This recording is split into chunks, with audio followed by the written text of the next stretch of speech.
to sixth position, but we will concentrate on the battle at the head of the field. We don't have to look too far for the big scraps on the mountain because it is the lead of the race. 7 hours and 26 minutes still to go, and it's traffic all the way. Who gets the best of it? One of the Class B Porsches. In fact, that was one of the leading Porsches. And it's David Calvert-Jones back out on the circuit after that problem with the tyre earlier on. Now the GTC Ford. It's good. He gets the block. He gets the block from the Ford, and then the Benz gets it back side by side through the dimmer. That doesn't work. Physics doesn't allow that to happen. That's never been done. That's astonishing from Van Gisbergen. How he kept it out of the fence, I don't know, but he got boxed in by the Mark Focus and holds on to second place, but was inches away from fencing that car. That was hairy, and there's just nothing you can tell these drivers. 4.5 hours into a 12-hour race, and they're fighting for the lead like it's a 2-lap sprint race. Expecting Bernd Schneider in at the end of the next lap, lap 108. They're working 107 at the moment as they're down through the chase again and down towards Riders, the hotel that was built here a few years ago and on which we are looking from our camera at the moment.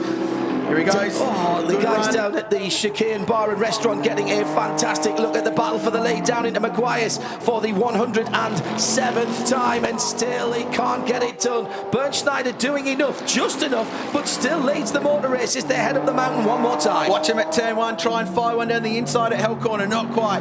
Work the toe, get a good exit of the corner, and use that Mercedes to pull the McLaren up the hill. That's what Van Gisbergen needs if he wants to try and fire one down the inside at turn two at Griffin's Bend at the top of Mountain Straight. He's got half a chance. Fifth gear now as they rise over the crest, just touch the limiter before they turn in. He's around the outside. He's let him go. He let him go. There was a lift there from Bernd Schneider. He let the McLaren go because he's coming in at the end of the lap. Van Gisbergen leads this motor race with Bernd Schneider. And let's see how aggressive Schneider wants to be in traffic now that he's got a course clearing car in the shape of that McLaren Orange MP12 4C GT3, Natalie named, getting the road cleared for him, like I said before, working as the snowplow. In comes third place car. Rene Rast in the Audi is in the pit lane. That's the number 3 car. And what we didn't talk about was that Mika Salo is now behind the wheel of the number 88 Maranello Ferrari. Peter Edwards out, Salo in. So they're in. The leaders hit Van Gisbergen. Van Gisbergen goes for a gap that wasn't there. Mika Salo had nowhere to go, and that is the other side of Shane Van Gisbergen. Yes, he's great, but he didn't need to do that. He's coming to a pit stop. There's a wry shake of the head down in the pit lane. That was something that could have cost him the race. Could have cost him the race. Never mind the lead. Unbelievable stuff. That was the closest you can get to destroying a McLaren. Well, he had a crash there. He just didn't hit anything. That's just unbelievable. That's just, I don't know what to say. That's remarkable. And Schneider going, well, what are you doing? You crazy New Zealander in front of me, just trying to dive up the inside. Now he goes down the finish ace, the XF1 Ferrari driver, side by side, 285 through the kink. And did you see and it's clear? Did you see that Bernd Schneider had braked and lifted off? He wasn't having any part of that going there. Absolutely not. And the stress up in now pit lane must have been remarkable. Poor old Mika Salo, he's jumped into the Ferrari, he's a lap down, and he's on cold tyres cruising around, and all of a sudden there's this bright yellow McLaren stuffed up the inside of him at the fastest point at the top of the mountain there.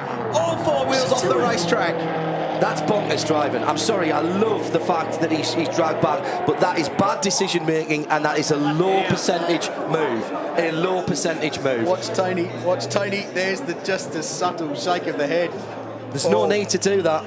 They could have lost the race right there. Well, in defence of Van Gisbergen, he probably didn't know that it was Salo's outlap, because Salo was, as Crailsey was just saying, on cold tyres coming out of the pit. So, you've got to take assumptions about what's happening in front of you. And head down to the pit lane. Here's Boyd up.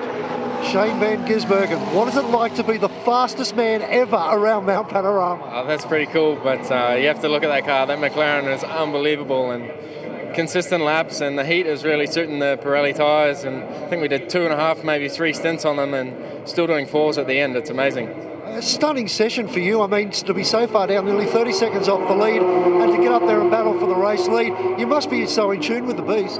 Yeah, it was awesome. I really got comfortable then, and catching Schneider, you know, everyone knows who he is in GT world, and seeing his big German head bobbing around and looking in the mirror is a pretty cool feeling. And in the end, we got past him, which was really cool. But you know, there's a long way to go, and hopefully we can keep fighting till the end. Mika Salo, is he still on your Christmas list? Talk us through that. I gave him the international signal of hello down the straight, but he was just on cold tyres. But he definitely saw me and just cut me off, which was a bit weird. But you know, we got through with, I think we had a little touch, but no damage at all. Well done, Shane. Stunning. Thank you. Cheers.